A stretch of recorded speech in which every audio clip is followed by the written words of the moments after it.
ఓం శ్రీ సాయినాథాయ నమ. శ్రీ సమర్థ సద్గురు సాయినాథ్ మహారాజ్కి జై. బాబా యొక్క మహిమలు అలాగే ఎన్నో ఉన్నాయి. వాటిలో కొంతమంది భక్తుల యొక్క అనుభవాలు మనం చూస్తున్నాం. అలాగే ఒకనొక భక్తుని యొక్క అనుభవం మనం చూద్దాం ఒకసారి. జై శ్రీ సాయినాథాయ నమ. సాయిబాబాను దర్శించినటువంటి కొందరు భక్తులు వారి యొక్క అనుభవాల గురించి మనం తెలుసుకుందాం. ఆ భక్తుల్లో కొందరు అయినటువంటి పార్శి మతస్థుడు అనేటువంటి ఒక పెద్ద మనిషి, ఆ యొక్క కథ మనం చూద్దాం. అతనికి ఒక పిచ్చివాడినటువంటి కొడుకు ఉండేవాడు. కొడుకు పరిస్థితి చూసి చాలా దయనీయంగా మారడంతో ఆ తండ్రి కొడుకును ఆ స్థితిలో చూడడం భరించలేకపోయాడు. అందువల్ల కొడుకును తీసుకుని మానసిక రోగుల వైద్యశాలలో ఉంచాడు. ఆ తరువాత అతను సాయిబాబా కీర్తి విని బాబా దర్శనానికి షిరిడీ వెళ్ళాడు. బాబా అతన్ని ఆశీర్వదించి, వెళ్ళు, నీ కొడుకుకి నయమవుతుంది, అతని ఇంటికి తీసుకువెళ్ళు అని అన్నారు. అయితే తన కొడుకును ఇంటికి తీసుకెళ్ళడానికి వైద్యశాల అధికారులు అంగీకరిస్తారో లేదో అతనికి తెలియలేదు. ఆశ్చర్యంగా అతను షిరిడీ నుండి బయలుదేరి చేరుకునేసరికి వైద్యశాల అధికారుల వద్ద నుండి వచ్చినటువంటి ఒక లేఖ అతని కంటపడింది. ఆ వైద్యశాల అధికారులు ఆ లేఖలో అతని కొడుకు బరువు కోల్పోతున్న కారణంగా అతన్ని వేరే చోట ఎక్కడైనా చేర్చడం మంచిదని అధికారులు పేర్కొన్నారు. దాంతో అతడు బాబా ఆదేశానుసారం తన కొడుకును ఇంటికి తీసుకురావచ్చని చాలా ఆనందించాడు. వెంటనే బయలుదేరి వెళ్ళి కొడుకును ఇంటికి తీసుకొచ్చారు. ఇంటికి తీసుకొచ్చాక బాబా ఆశీస్సులతో అతని కొడుకు పరిస్థితి చాలా త్వరగా మెరుగుపడి కొన్ని రోజులకు పూర్తిగా కోలుకొని వ్యాపారంలో తండ్రికి సహాయం చేయగలిగాడు. ఒకసారి ఒక ముస్లిం వైద్యుడు షిరిడీకి వచ్చారు. అతను షిరిడీలో ఉండగా ఎందరో అతనిపై ఒక క్రిమినల్ కేసు ఎవరో ఒక అతనిపై క్రిమినల్ కేసు పెట్టి సమాన్లు షిరిడీకి పంపించారు. కేసు విచారణ రేపు అనగా ఆ ముందు రోజు ఆ వైద్యుడు ఆ రోజే బయలుదేరితే మరుసటి రోజు కేసుకి హాజరు కావచ్చు అనే ఉద్దేశంతో బాబా వద్దకు వెళ్ళి షిరిడీ విడిచి వెళ్ళడానికి అనుమతి కోరారు. బాబా అతనికి మరుసటి రోజు వెళ్ళమని చెప్పారు. బాబా ఆదేశానుసారం అతను అలాగే చేసి నిర్ణయించిన తేదీన కాకుండా మరుసటి రోజు కోర్టులో విచారణకు హాజరయ్యాడు. అప్పుడు ముందు రోజు మెజిస్ట్రేట్ బిజీగా ఉన్నందున తన కేసును విచారణకు రాలేదని అతనికి తెలిసింది. తర్వాత ఫిర్యాదుని అతని తరపున సాక్షులను విచారించగా మీదట వైద్యునిపై ఆరోపణ వచ్చినటువంటి కేసు బూటకమని కోర్టువారు ఆ కేసును కొట్టివేశారు. ఒకప్పుడు అనంత్ మహాదేవ్ కులకర్ణి భాషా సంబంధితమైనటువంటి ఒక పరీక్ష వ్రాశారు. ఆ పరీక్ష ఫలితాల కోసం ఎదురు చూస్తున్నటువంటి సమయంలో అతను తన తండ్రితో కలిసి 1914లో బాబా సందర్శనార్థం షిరిడీ వెళ్ళారు. బాబా కీర్తి, దయ ఈ అన్నిటి గురించి విన్నటువంటి అనంత్ బాబాను, నేను పరీక్షల్లో ఉత్తీర్ణుడు అవుతానా అని అడిగాడు. ఆ బాబా ఎవరైతే ఉన్నారో అతను నేను సాయిబాబాకు అడుగుతున్నాడు అనమాట, నేను పరీక్షలో ఉత్తీర్ణుడు అవుతానా అని చెప్పి అడిగారు. అందుకు బాబా నవ్వుతూ 114వ ర్యాంకుతో ఉత్తీర్ణత సాధిస్తావు అని అన్నారు. తరువాత అతను బయలుదేరిపోతున్నప్పుడు బాబా అతన్ని పేడాను ప్రసాదంగా ఇచ్చారు. కొన్ని రోజుల తరువాత పరీక్షా ఫలితాలు వెలువడ్డాయి. బాబా చెప్పినట్టే అతను 114వ ర్యాంకు సాధించారు. ఒకప్పుడు పోలీస్ అధికారిపై డబ్బు కాజేశాడనే ఆరోపణ జరిగింది. అతను బాబాను శరణవేడి తన నిర్దోషత్వం నిరూపణ అయితే దర్శనానికి షిరిడీ వస్తానని వాగ్దానం చేశారు.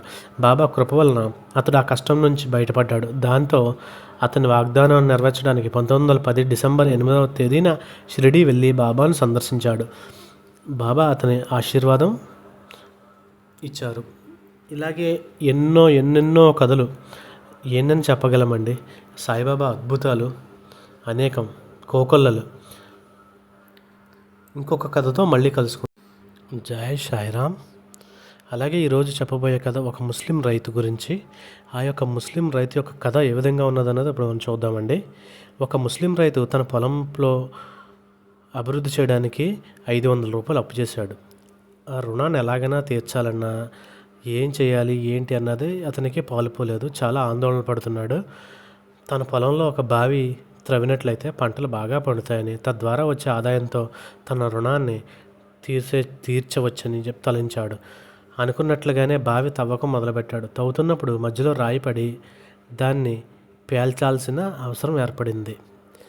అందుకు అవసరమైనటువంటి పేలుడు పదార్థాలు కొనుగోలు చేయడానికి అనుమతి కోసం 2 సార్లు కలెక్టర్కు దరఖాస్తు చేసుకున్నాడు. కానీ అతని దరఖాస్తులను కలెక్టర్ తిరస్కరించారు.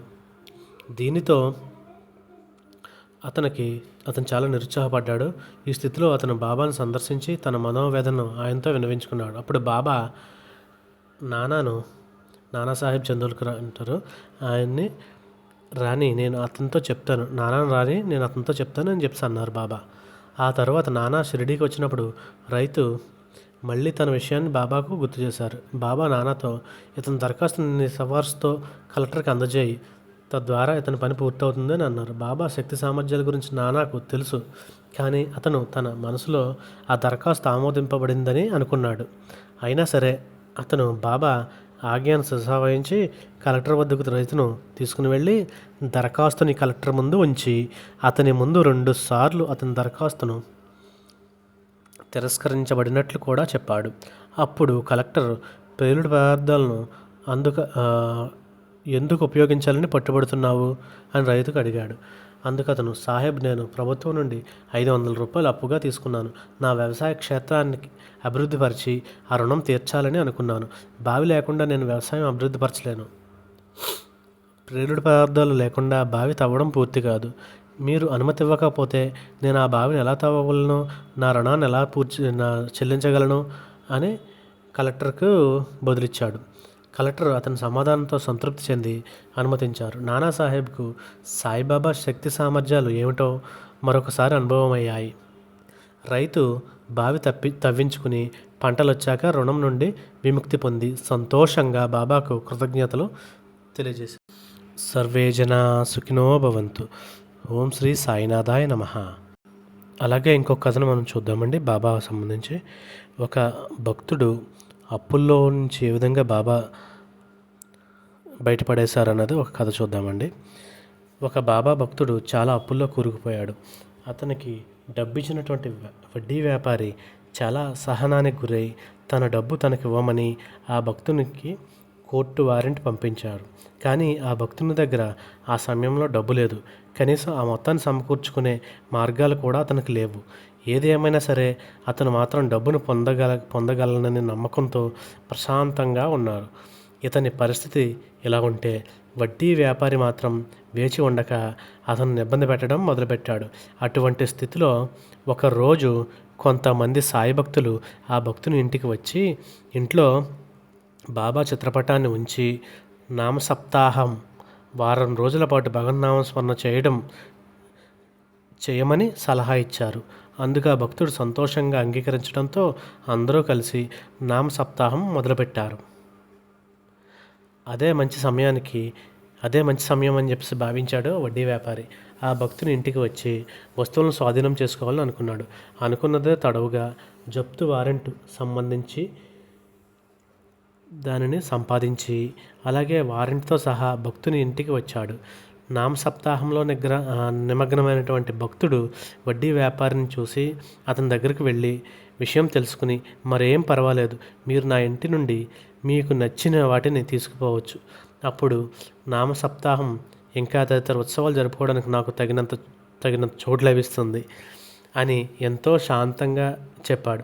ఆ క్షణాన ఆ వ్యాపారి మనసుపై బాబా ఎంతటి ప్రభావం చూపారంటే అతను తాను తీసుకొచ్చినటువంటి వారెంట్ను తనంతటా తానే చింపి పారేశాడు.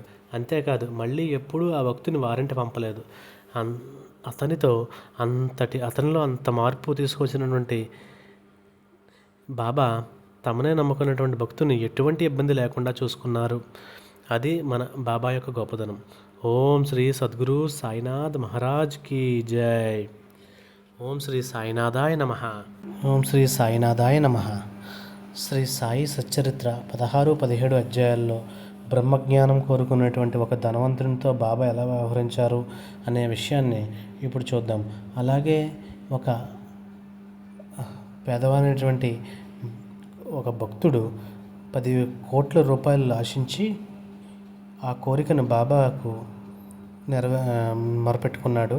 దాన్ని ఏ విధంగా తీర్చాడు అన్నది ఈరోజు మనం ఈ కథలో తెలుసుకుందాం.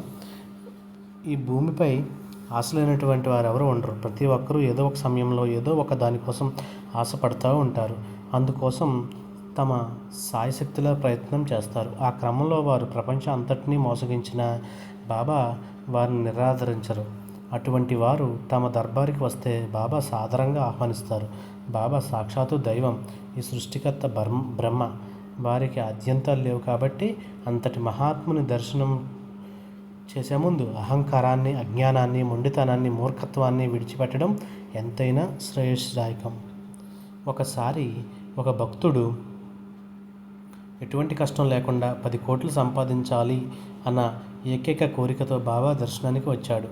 అతని మనసున ఉన్నటువంటి అభిప్రాయం ఏంటంటే, ఐశ్వర్యకారిణి అయినటువంటి లక్ష్మీదేవి నిజమైన సత్పురుషుల చెంత నివాసం ఉంటుంది. లక్ష్మి లేకుంటే వారు నిజమైన సత్పురుషులు కాదు అని ప్రగాఢమైనటువంటి నమ్మకంతో అతనిలో ఉన్నది. అటువంటి అతనిలో ఎవరో ఒక వ్యక్తి, సోదరా, అటువంటి సత్పురుషులు షిరిడీలో నీకు లభిస్తారు. షిరిడీలో ఉన్న సాయిబాబా గొప్ప కోటీశ్వరులు, అతని కంటే గొప్ప దయార్థ హృదయులు ఎవరూ లేరు అని చెప్పారు. దీంతో ఆ పెద్ద మనిషి షిరిడీ వచ్చి 3-4 రోజులు అక్కడ ఉండి ప్రతిరోజు బాబా లీలను గమనించసాగాడు. కానీ అతను ఎక్కువగా బాబా ధరించే పొడవాటి కఫ్ని జేబుపై ఆకర్షితుడైనాడు. తమ దర్శనానికి వచ్చేవారు ఎవరైనా సరే బాబా తన కఫ్ని జేబులో చేయి పెట్టి చేతికి వచ్చినంత డబ్బు వారికి ఇస్తుండేవారు. ఎవరో ఒట్టి చేతులతో తిరిగి వెళ్ళేవారు కాదు. ఇదంతా గమనిస్తున్నటువంటి ఆ పెద్ద మనిషి బాబా వద్ద ఖచ్చితంగా 10 కోట్ల రూపాయలు ఉంటాయని నిర్ధారించుకుని, బాబా, నేను ఎంతో తిరిగినప్పటికీ నిజమైన సత్పురుషులను కనుగొనలేకపోయాను. మీరు ప్రతిరోజు ఎంతో డబ్బు దానం చేస్తారు కాబట్టి మీరు మాత్రమే నిజమైన సత్పురుషుడు లాగా నాకు అనిపిస్తున్నారు. మీ పాదాలలో లక్ష్మీదేవి నివాసం ఉంటుందని నాకు స్పష్టమవుతుంది. నేను మీ దగ్గరికి వచ్చాను. దయచేసి నాకు కేవలం 10 కోట్ల రూపాయలు ఇవ్వండి, అంతకుమించి నేను మిమ్మల్ని ఏమీ అడగను అని అన్నాడు. అప్పుడు బాబా ఎంతో మధురంగా, ఓ పెద్ద మనిషి, నేను భిక్షాటన చేస్తున్న ఫకీరుని, నా దగ్గర 10 కోట్ల రూపాయలు ఎలా వస్తాయి? నువ్వు ఒక పని చెయ్యి, గొండవలేలో ఉన్నటువంటి గొండవలేకర్ వద్దకు వెళ్ళు అని బదులిచ్చారు. తర్వాత అతని దగ్గరికి రమ్మని పిలిచి అతనిలో చెవులు, నీకు 10 కోట్ల రూపాయలు లభిస్తే గనక అందులో నుండి 1 కోటి నాకు ఇవ్వు. దానితో నేను ఈ ఫకీరు పదవి నుండి బయటపడతాను అని అన్నారు. తర్వాత అతను బాబా వద్ద సెలవు తీసుకుని వెళ్ళిపోయాడు. మొత్తానికి ఏదో ఒక విధంగా అతను గొండవలేకర్ మహారాజు వద్దకు వెళ్ళి తన కోరికను విన్నవించుకున్నాడు. అది విన్న ఆయన, ఇదేం పెద్ద సమస్య కాదు, కానీ ఈరోజు నువ్వు ఆలస్యంగా వచ్చావు కాబట్టి రేపు రా అని చెప్పారు. మరుసటి రోజు అతను మళ్ళీ మహారాజు వద్దకు వెళ్ళి వారి పాదాల చెంత కూర్చున్నాడు. గొండవలేకర్ మహారాజ్ అతన్ని, చెప్పు సోదరా, చాలా దూరం నుండి ఇక్కడికి ఎందుకు వచ్చావు అని అడిగారు. అందుకు ఆ పెద్ద మనిషి, నాకు కేవలం 10 కోట్ల రూపాయలు కావాలని నిన్ననే నీకు చెప్పాను అని అమర్యాదగా చెప్పాడు. మహారాజ్, అవునవును, నేను మర్చిపోయాను. అయితే నీకు కేవలం 10 కోట్ల రూపాయలు కావాలి. ఇదేమంత పెద్ద విషయం కాదు. నేను నీకోసం ఆ డబ్బును ఏర్పాటు చేస్తాను. అంతవరకు నువ్వు ఇక్కడే ఉండు అని అన్నారు. ఈ విధంగా మహారాజ్ మళ్ళీ వాగ్దానం చేస్తూ అతనిని 1 వారం రోజుల పాటు అక్కడే ఉండేలా చేశారు. దీంతో ఆ పెద్ద మనిషికి తాను కోరుకున్నది నెరవేరేటట్లు లేదని కలత చెంది ఏమీ తినకూడదని నిశ్చయించుకున్నారు. అప్పుడు గొండవలేకర్ మహారాజు అతను భోజనం చేసేలా చేసి, నేను డబ్బు కోసం అన్ని ఏర్పాట్లు చేసి వాటిని చిన్న సంచుల్లో పెట్టాను. ఇప్పుడు వాటిని నువ్వెలా తీసుకుని వెళ్తావు అని అడిగారు. పెద్ద మనిషి, నేను వాటిని బండ్లలో తీసుకుని వెళ్తాను. మహారాజ్, 10 కోట్ల రూపాయలు తీసుకుపోవడానికి ఎన్ని బళ్ళు అవసరమవుతాయి? సుమారుగా 100 బళ్ళు అవసరమవుతాయి మహారాజ్. సరే సోదరా, వెళ్ళి 100 బండ్లను తొందరగా తీసుకునిరా. నేను నీకు 10 కోట్ల రూపాయలు ఒకేసారి ఇస్తాను. దీంతో ఆ పెద్ద మనిషి, 1-2 100 బండ్లను నేను ఎక్కడి నుంచి తీసుకురావాలి అని ఆలోచనలో పడ్డాడు. చివరికి అది తన వల్ల సాధ్యం కాదని గ్రహించి, ఏ సత్పురుషులైనా 10 కోట్ల రూపాయలు పొందాలని తన మూర్ఖత్వాన్ని, మొండితనాన్ని విడిచిపెట్టి భారమైన హృదయంతో ఆ స్థలాన్ని విడిచి వెళ్ళిపోయాడు. ఓం శ్రీ సాయినాథాయ నమః. శ్రీ సమర్థ సద్గురు సాయినాథ్ మహారాజ్ కీ జై.